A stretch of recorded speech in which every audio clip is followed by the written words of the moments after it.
Lorsqu'un homme en jette un autre par-dessus un pont dans une tentative désespérée d'enterrer ses secrets les plus sombres, il ne se rend pas compte que quelqu'un l'observe, caché parmi les roseaux. Un garçon de 13 ans prend une décision en une fraction de seconde. Plonger dans la rivière. Ce qui se déroule ensuite est une histoire de courage, de trahison et de la façon dont la bravoure d'un garçon révèle une vérité suffisamment puissante pour briser des vies.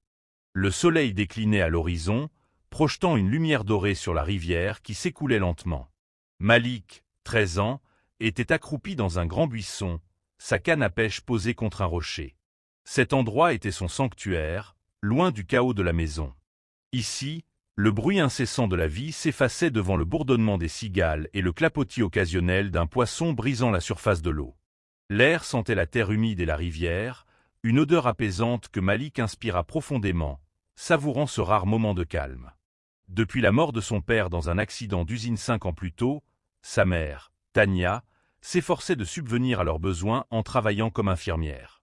Leur maison modeste, aux murs où le papier peint s'écaillait et aux meubles disparates, était loin des rêves que Tania nourrissait pour son fils. Pour Malik, la pêche n'était pas qu'un loisir, c'était une nécessité. Une bonne prise signifiait un dîner qui n'entamerait pas davantage leur budget déjà serré. Aujourd'hui, la rivière était capricieuse, ses lignes tendues mais silencieuses. Pourtant, Malik ne s'en préoccupait pas. Être ici, loin des soucis du quotidien, était déjà suffisant. Soudain, un bruit rompit le calme. Malik se redressa instinctivement, son cœur battant plus fort. Il se glissa plus profondément dans les buissons, regardant à travers les feuilles. Sur le pont, juste en amont, une berline noire s'était arrêtée. Malik fronça les sourcils, intrigué. « Qu'est-ce que » murmura-t-il. La portière s'ouvrit et une silhouette en sortit. Elle se dirigea vers la rambarde, tenant quelque chose. Malik plissa les yeux pour mieux voir, puis son souffle se coupa. La silhouette bascula son fardeau par-dessus bord. Une éclaboussure résonna, glaçant Malik sur place. Il vit la voiture redémarrer, ses pneus crissant, laissant derrière elle un silence angoissant. Ses yeux retournèrent à la rivière, cherchant frénétiquement. Il finit par apercevoir une main émergeant brièvement de l'eau avant de disparaître dans le courant. Son premier réflexe fut de courir chercher de l'aide, mais il savait que le temps jouait contre lui. La rivière était rapide et la silhouette flottante s'éloignait déjà. « Allez, Malik » murmura-t-il pour se donner du courage. Il retira ses baskets, lâcha sa canne à pêche et courut pieds nus sur la berge. Sans hésiter, il plongea dans l'eau glacée. Le choc du froid lui coupa le souffle et le courant, plus fort qu'il ne l'avait imaginé, tenta de l'entraîner. Pendant un moment, il se débattit pour rester à flot, ses bras et ses jambes luttant désespérément. Mais il aperçut à nouveau la silhouette, plus proche cette fois. Un homme, visiblement âgé, flottait inerte. « Tiens bon !» cria Malik, même s'il savait que l'homme ne l'entendait pas. Avec un effort surhumain, il nagea vers lui, ses muscles brûlants de douleur. Quand il atteignit enfin l'homme, Malik l'agrippa par les bras et tenta de le maintenir à la surface. Le poids de l'homme le tirait vers le bas et une terreur froide s'empara de lui. « Non !» s'écria-t-il à travers les dents serrées. Puisant dans ses dernières forces, dans un ultime effort, il atteignit la berge et tira l'homme hors de l'eau à temps. Il s'effondra à côté de lui, les poumons en feu. Après un moment, il roula sur le côté et observa l'homme qu'il avait sauvé. C'était un septuagénaire, le visage émacié et pâle, avec une profonde entaille à la tempe. Malik sentit son estomac se nouer en voyant le sang couler sur sa joue, mais il remarqua bientôt un faible mouvement de sa poitrine. « Il est vivant, mais à peine » chuchota Malik. Quand il réalisa que son téléphone était resté sur la berge plus haut, il comprit qu'il devait agir vite. « Je te ramène à la maison » dit-il à voix haute, comme pour se convaincre. La porte grinça en s'ouvrant alors que Malik, trempé et épuisé, titubait dans le salon, soutenant l'homme inconscient. Tania, debout dans la cuisine, se retourna, les yeux écarquillés. « Malik ? Mais qu'est-ce que… » Elle laissa tomber la casserole qu'elle tenait et se précipita vers lui. « Qui est-ce » demanda-t-elle, la voix tremblante. « Je l'ai trouvé. » Halta Malik. Dans la rivière. Quelqu'un l'a jeté du pont. Le choc traversa le visage de Tania. « Quoi ? J'ai vu quelqu'un dans une voiture noire. Il l'a poussé. Tania aida Malik à allonger l'homme sur le canapé, sa respiration rapide trahissant son inquiétude. Pourquoi n'as-tu pas appelé la police? Mon téléphone est resté là-bas, et il aurait pu mourir. Tania regarda l'homme, son visage pâle, ses vêtements trempés collant à son corps maigre. Malik, c'est sérieux. Nous devons appeler à l'aide. S'il te plaît, maman, aide-le d'abord. Un long moment passa avant que Tania pousse un soupir résigné. Écarte-toi. Elle sortit sa trousse de premier secours et s'agenouilla près de l'homme, son professionnalisme d'infirmière reprenant le dessus. Son pouls est faible, mais il est vivant, murmura-t-elle en nettoyant la plaie sur sa tempe. Malik l'observa en silence, son cœur battant encore la chamade. Que s'est-il passé exactement? Demanda Tania, concentrée sur son travail. Malik raconta tout, chaque détail, la voiture, la silhouette, l'éclaboussure. Tania pinça les lèvres, son regard dur. On va le stabiliser pour l'instant. Une fois qu'il se réveillera, on verra quoi faire. Cette nuit-là, Tania et Malik restèrent éveillés, veillant sur l'inconnu étendu sur le canapé. Les nouvelles du soir passaient à la télévision, mais ni l'un ni l'autre n'y prêtait attention. Concentration appliquée. Tu aimes pêcher, hein? Demanda Richard en s'asseyant à côté de lui. Ouais. C'est calme, et parfois, ça nous fait un bon dîner. Richard hocha la tête. Mon père m'a appris à pêcher quand j'avais ton âge. Il disait que c'était la meilleure façon de se vider la tête. Malik leva les yeux, surpris. Tu ne ressembles pas à quelqu'un qui pêche. Richard sourit. Et à quoi je ressemble? Je sais pas, à quelqu'un qui paie d'autres personnes pour faire ce genre de truc. Richard éclata de rire, un son chaleureux qui surprit même Malik. Tu n'as pas tort. Ça fait des années que je n'ai pas tenu une canne. Mais je n'ai pas toujours été ça. Il fit un vague geste vers lui-même. Alors, tu étais quoi avant? Le sourire de Richard s'effaça légèrement. Il regarda la rivière au loin. Un enfant qui essayait de comprendre le monde, tout comme toi. Malik vit alors quelque chose de différent chez Richard. Ce n'était plus un mystérieux étranger. C'était une personne vulnérable, quelqu'un qui avait vécu, lutté et survécu. Merci encore, dit Richard doucement, brisant le silence. De m'avoir sauvé. Tu l'as déjà dit, répondit Malik avec un sourire léger. Ça ne veut pas dire que je ne peux pas le redire, répondit Richard en esquissant un sourire en retour. L'air matinal était empreint de tension. Assis sur le canapé, Richard se frottait distraitement les tempes, manifestement perdu dans ses pensées.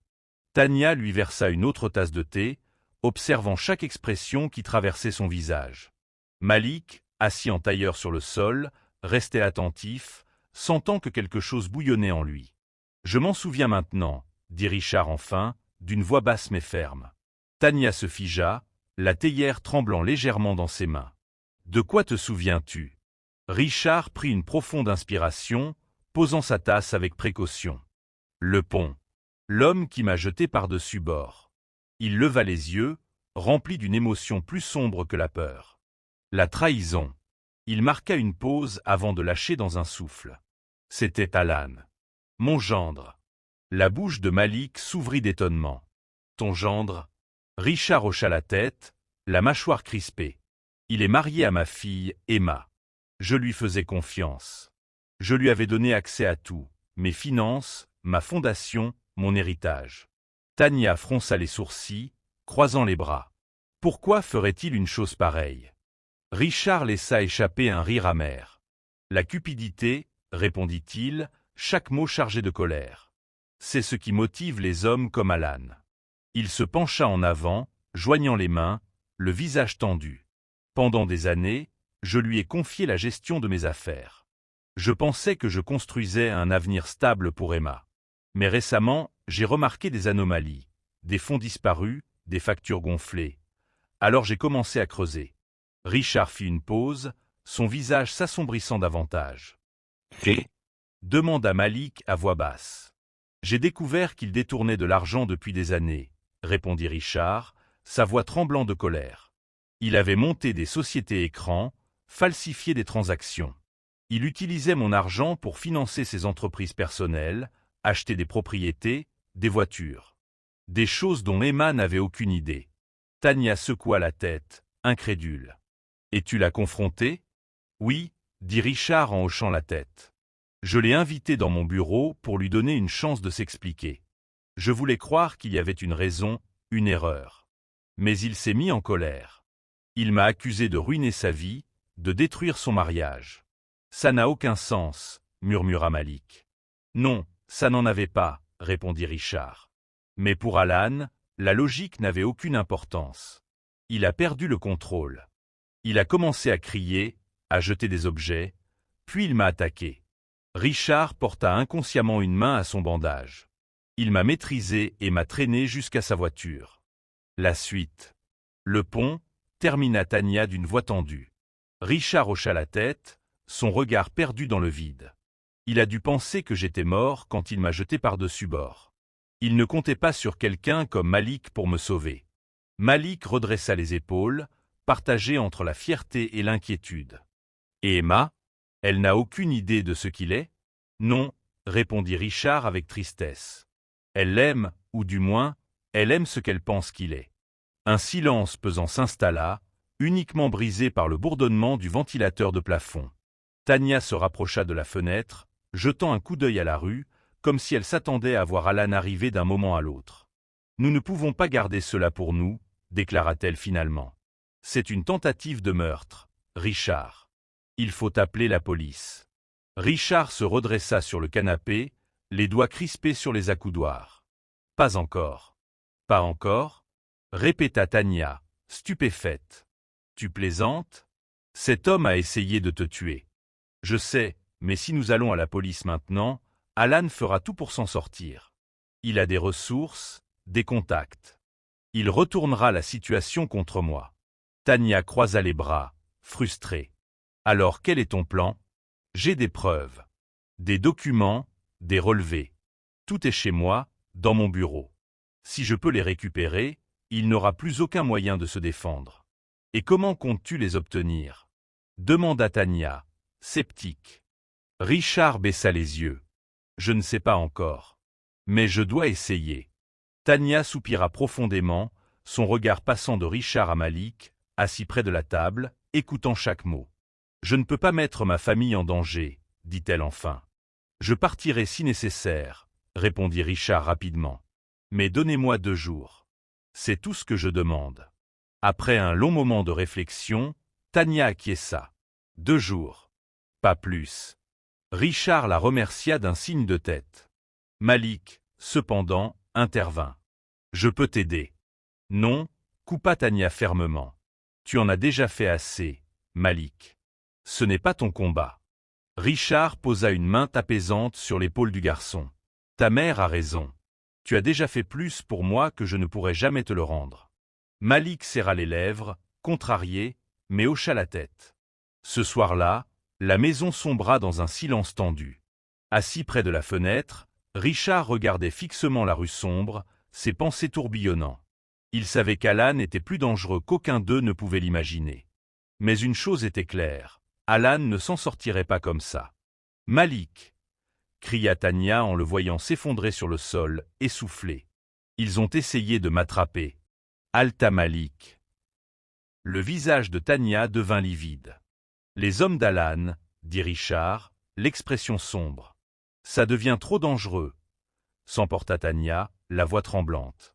Ce soir-là, Tania fit un appel.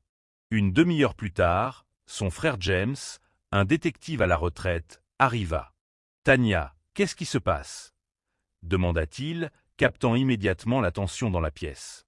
Tania et Richard lui racontèrent tout.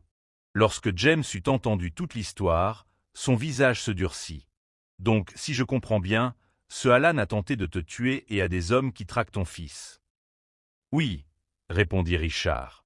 James hocha la tête, pensif. « Très bien, voilà ce qu'on va faire. » Il s'assit, détaillant son plan. « J'ai encore des contacts. Ils surveilleront ta maison pour repérer quiconque rôde.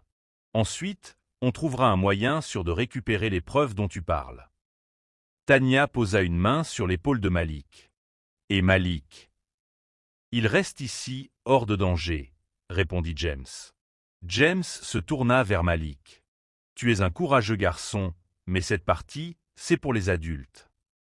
Malik acquiesça, bien que son regard déterminé trahisse son envie d'aider.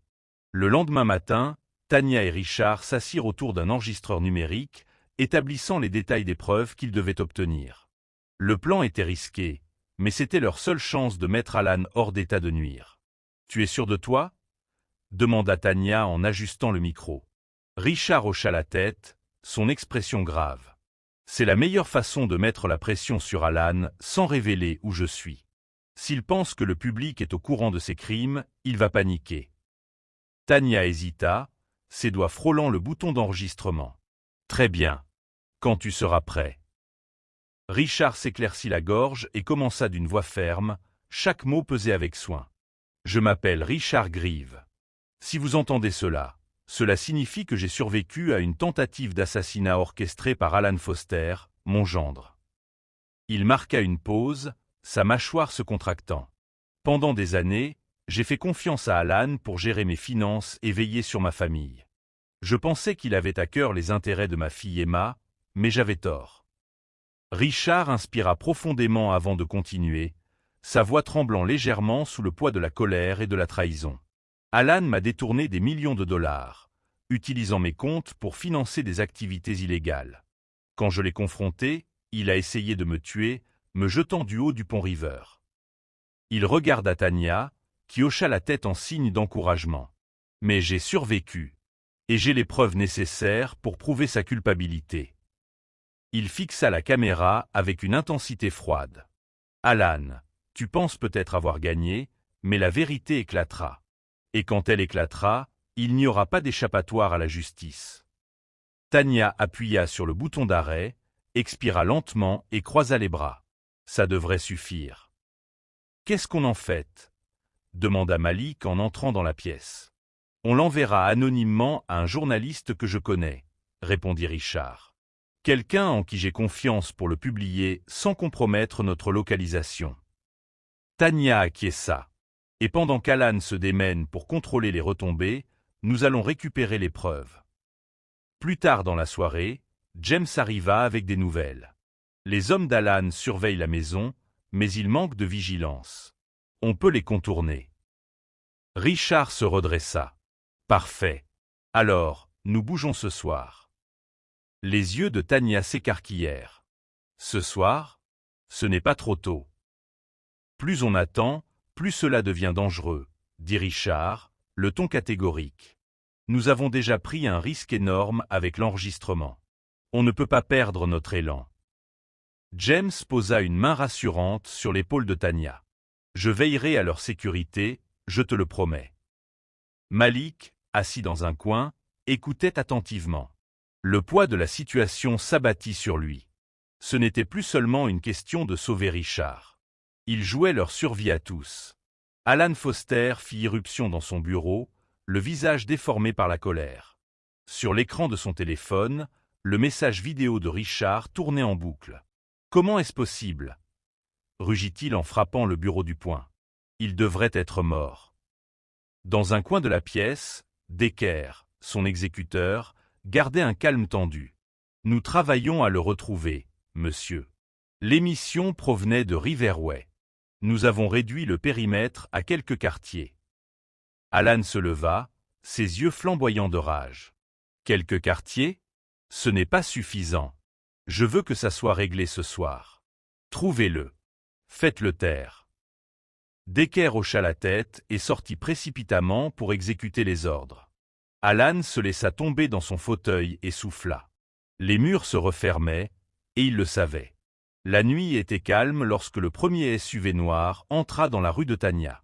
Depuis la fenêtre, Malik aperçut les phares et sentit son estomac se nouer. « Ils sont là », murmura-t-il, la voix tremblante. Tanya éteignit aussitôt les lumières et se tourna vers son fils. « Malik, va chercher Richard et cachez-vous dans le vide sanitaire sous l'escalier. Ne sortez pas, quoi qu'il arrive. » Malik hocha la tête, attrapa Richard par le bras et l'entraîna. « Allez, vite » murmura-t-il. Richard hésita. « Je ne peux pas les laisser faire. » Ce n'est pas le moment d'être fier, souffla Tanya. Vas-y. Alors que Richard et Malik disparaissaient dans l'obscurité, Tanya se tourna vers James, qui chargeait calmement son revolver. Tu es sûr de toi? Demanda-t-elle à voix basse. Ils ne repartiront pas avec lui, répondit James avec assurance. Reste derrière moi. Un bruit fracassant fit trembler la maison alors que la porte d'entrée volait en éclats. 3 hommes firent irruption, menaçants et déterminés.